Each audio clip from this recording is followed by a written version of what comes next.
As the 2024 AFL season is nearly upon us, now is a good time to go through where every AFL team will finish on the ladder for 2024. We'll start with the last spot, which we've given to the West Coast Eagles. It's going to be another tough year for the Eagles, as they are currently in a rebuild mode. They do have Harley Reid, which will get their supporters quite excited, but there'll be more pain from this season. Injuries have been a major concern, and looks like they could potentially be another issue with injuries heading into this season. They'll be looking to aim for 3 wins or more. They did get, I believe, 3 wins last year, so they'll be looking to try and either break even with that, or they'll look for more wins this season and show that they are making progress. And I think that was all you can expect from the Eagles this year, so I expect them to finish bottom. Second bottom, so 17th, we have North Melbourne. They've brought in a lot of young players into the team, so it will take time for them to be climbing up the table, kind of similar to West Coast, but they're probably one step a little bit better with the young talent they've got. They do have Nick Larkey, who I think will kick 50 plus goals again like he did last year. Have Harry Sheezel, won their BNF in his first year of AFL footy, which is very impressive, and looks set for another big year.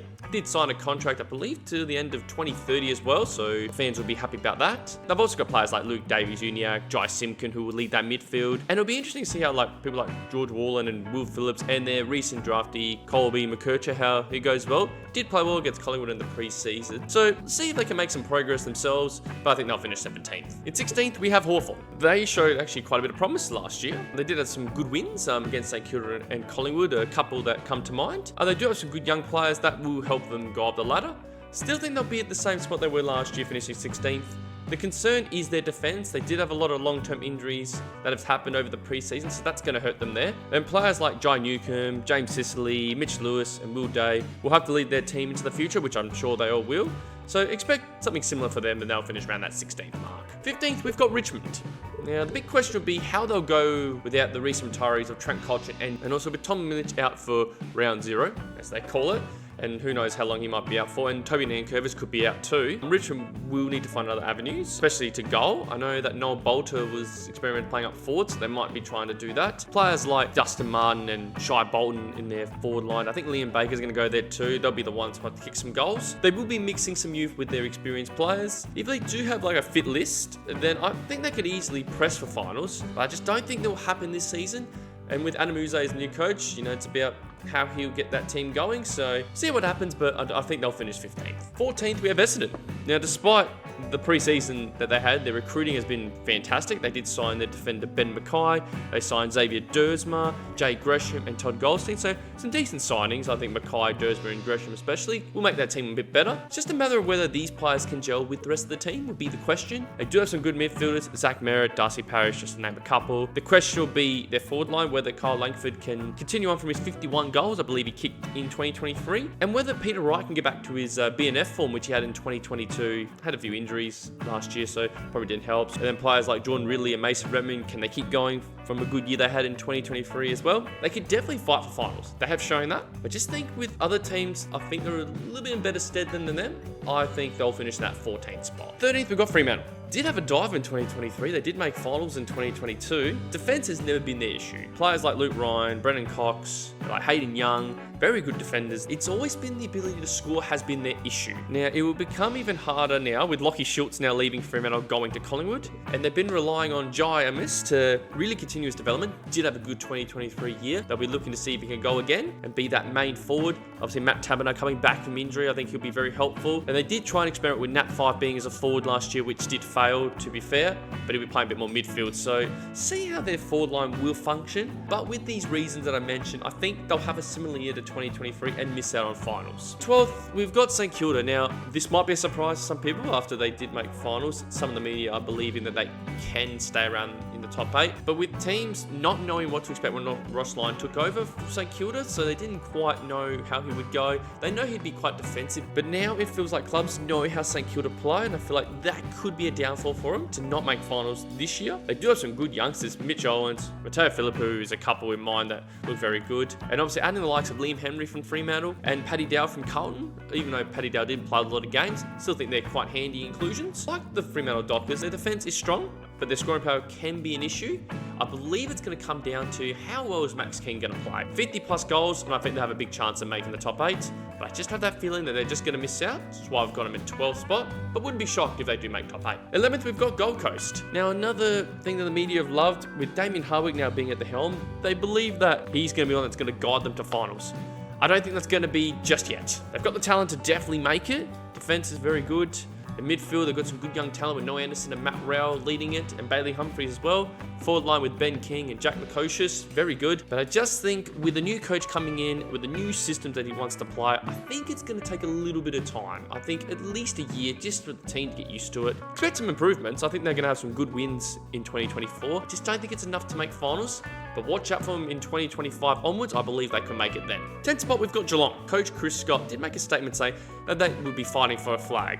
I don't think he's even going to come close to that. Their list has been aging for a few years. And 2023, they did start players like Tanner Bruin and Ollie Henry, like a couple of good players from other clubs that they brought in. So I think that's what they've got to go with, bringing in some of that young players into their squads just for their future, because players like Tom Hawkins and Paddy Dangerfield, they're all starting to enter their twilights of their careers, and Geelong would want Jeremy Cameron to fire, which I think he will. Despite believing that I think Jeremy Cameron can really fire this team back, I don't think it'll be enough for them to make it in the top 8, which is why I've got them in 10th. Probably fighting for finals, I would say, but I don't think they will make it in. Now, 9th, I've got the Western Bulldogs. Now, this one was interesting because I could put them in the finals. They were very close for me. Just not sure what to make of them this year. Because as I said, they could easily make the 8. But with the inconsistency in 2023 and the way they finished, I'm just not sure on them. And I think they might just miss out. Injury to Bailey Smith will not help their cause. The other concern, I think, is including their key defence stocks. It's a bit of an issue, I feel. I don't think Alex Keefe should be their number 1 key defender. So they're just going to have to find some other things to help them out. And also trying to find the balance in their forward line.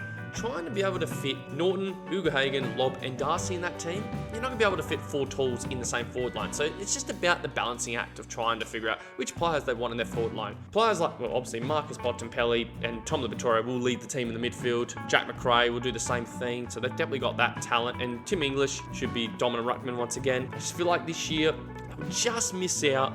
Now we head to the top 8. So 8th spot, we got the Adelaide Crows. If it wasn't for that incident that happened, I might mention it, they would have been playing finals. Let's be honest. They do look destined to feature in 2024. Their attack is their strength.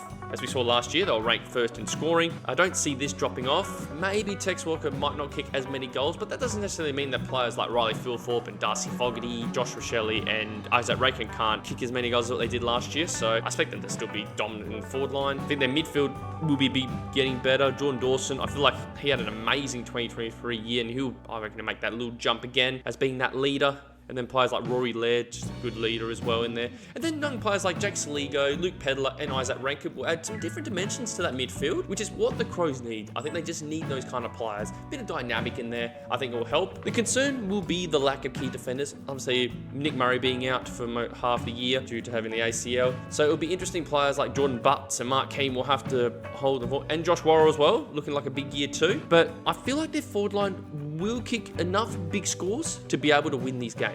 And also their home record has always been great. So, and with the extra game in the gather round, giving them an extra game in Adelaide, I think they should get enough wins to sneak it into the 8. 7th, we have Melbourne. Now, people are ruling out Melbourne straight away after their off-field issues. I still think they've got enough top-end talent to be able to at least make finals. Players like Max Gawn look great in the preseason game. Christian Petrarca, we know he's a superstar. Stephen May, still a superstar in the defence. Players like Jake Lever is a great defender, and like Christian Salem is a good player too. They've definitely got players that will keep them around that mark. The question will be where the goals will come from. It's always been an issue, their key forward stocks, like players like Ben Brown's been injured, Tom McDonald, he's been injured as well. I still think Bradley Fritsch still is their best forward, kicks goals when they need him to. I think players like Jacob Ben Royan, I feel like a big year is going to come for him. I feel like he'll have a strong year for him as being the number 1 key forward. And then when Cozzy Pickett comes back, probably didn't have his best 2023 year, but I feel like he'll bounce back in 2024. And then midfield and defence are elite, which makes me believe that they will finish in the top 8. That's why I've got them in 7th. 6th spot, we've got Port Adelaide. They did make some off-season recruits in Sava Ratugolea, Ivan Solder and Zerg Thatcher. So it's helped their defence with Ratugolea and Zerg Thatcher. so it helps their key defensive stocks, helps out Aaliyah, and which they were found out in last year's finals. And they have now a slightly better ruckman in 2024 in Ivan Soldo. The rise of Connor Rozee, Zach Butters, and Jason Horn-Francis will keep this club in finals contention, I believe, but with the 4-week suspension to Sam Powell-Pepper, just makes their forward line a little lacking because he does kick some good goals out of nowhere. So they'll need goals from Todd Marshall and Rioli, perhaps Charlie Dixon if he's fit enough, and then players like Ollie Lord and Mitch Georgiadis when he's ready to come back. And can they get some goals out of Jed McEntee and Darcy Burn-Jones as the other small forwards? I feel like you're unsure what you can get from Port Adelaide. Like, they did make top 4, but then knocked down in straight sets. I just feel like 6th seems like the best position that they'll end up, so I think they will be around that mark. In 5th spot, we've got Sydney Swans. The recruits of Brodie Grundy, Taylor Adams, and James John will definitely boost their midfield. I feel like the Joel Hamling one, if he stays fit, could be a very handy inclusion in their defence. After the retirement of Paddy McCann last year, they will need something to help with Tom McCann in that defence. The emergence of Errol Gould in 2023 has made them stronger, which will help out the likes of Chad Warner and James Brodbottom in that midfield as well. Having no Luke Parker and Callum Mills for the start of the season will hurt, but I still think they've got enough there, including from their off-season recruits, to be able to be good at the start of the season. No Buddy Franklin does make their forward line look a little bit weaker, so it's relying on Logan McDonald and Joel Amadi to step up and do most of the work up forward and try and kick all the goals. I feel like Tom Papley's the big one here. He did kick 37 goals last year. Can he go that next level and kick perhaps 50 plus goals just to complement with the key forwards? If he does that, I think they are an absolute chance to make top 4. I believe they will have a good season, and I think they will be knocking the door of the top 4. Just got them just outside in 5th spot. In 4th spot, we've got Carlton. They had an amazing 2023 year. Like, from probably halfway through the season when they were in 12th, 13th spot, didn't think they were going to make it. They found a way to get in some red hot form and make finals and get through the prelim, and they nearly made it too to the grand final. Looking like kicking 5 goals straight in the first quarter in the prelim, looked like they were, but just not quite. Still see them being around in 2024. The 2-time consecutive Colin Mellis right now, Charlie Curnow looks set to have another big year, and Harry Mackay looks ready to join him. Those two can combine very well. Don't see any issues with them in terms of scoring. The midfield is strong with Sam Walsh, Paddy Cripps, and Adam Cherra and George Hewitt, depending on Sam Walsh's fitness at the start of the season, but I still think they've got a pretty good midfield. The question will be, how will they go without Jacob Wittering, who has been ruled out for round 0? Who knows how long he might be out further? So it's just depending how they can cover him in defence, and can they go again after an amazing finish in 2023? I wouldn't look into preseason for as much for them, as they should be good to go for the season, and I think they will make top 4, probably sneaking into 4th.